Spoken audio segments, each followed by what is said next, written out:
Think about your favorite streaming service. You pay your monthly fee, and you have access to a massive library of movies. But the second that you stop paying, the access disappears, and you have nothing to show for it.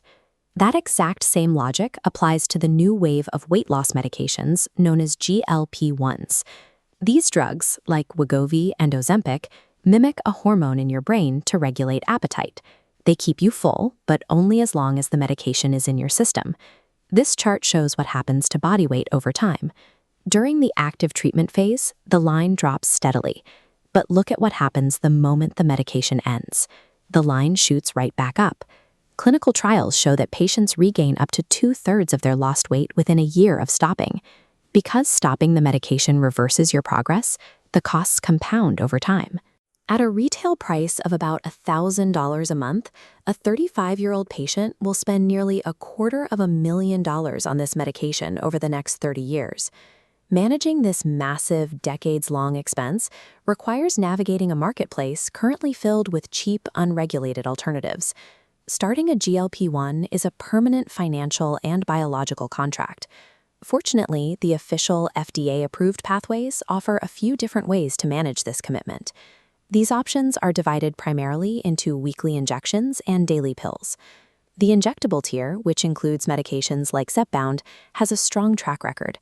Patients using these weekly shots routinely achieve weight loss of 15% or more over 64 weeks. If you want to avoid needles, there is an oral tier.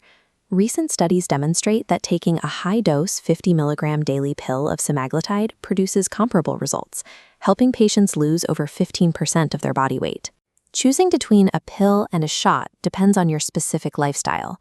You have to pick the routine you can strictly adhere to, week after week, for decades.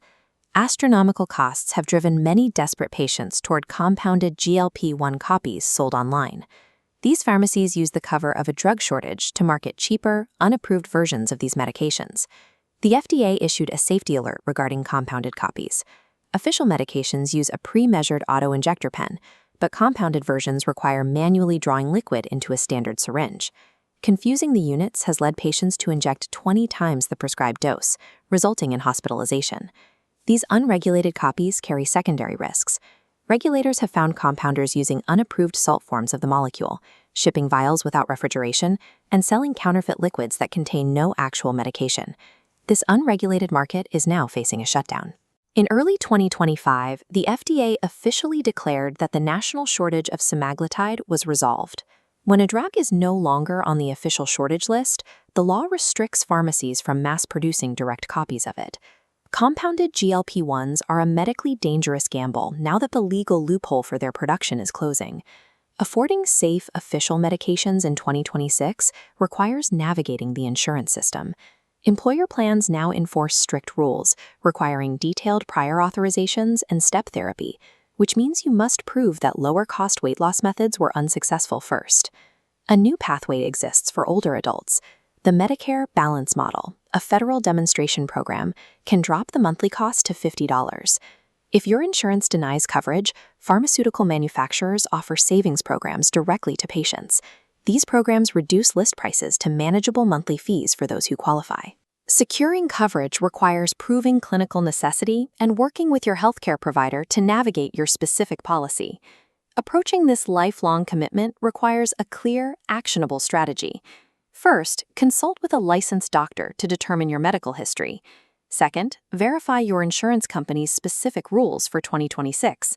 And third, apply for official manufacturer discounts if coverage is denied. Ignore the social media ads pushing cheap mail-order vials. Now that the national shortage is over, those unregulated products are not worth the risk. Your health requires treating a GLP-1 prescription as a highly regulated, monitored investment in your long-term biology.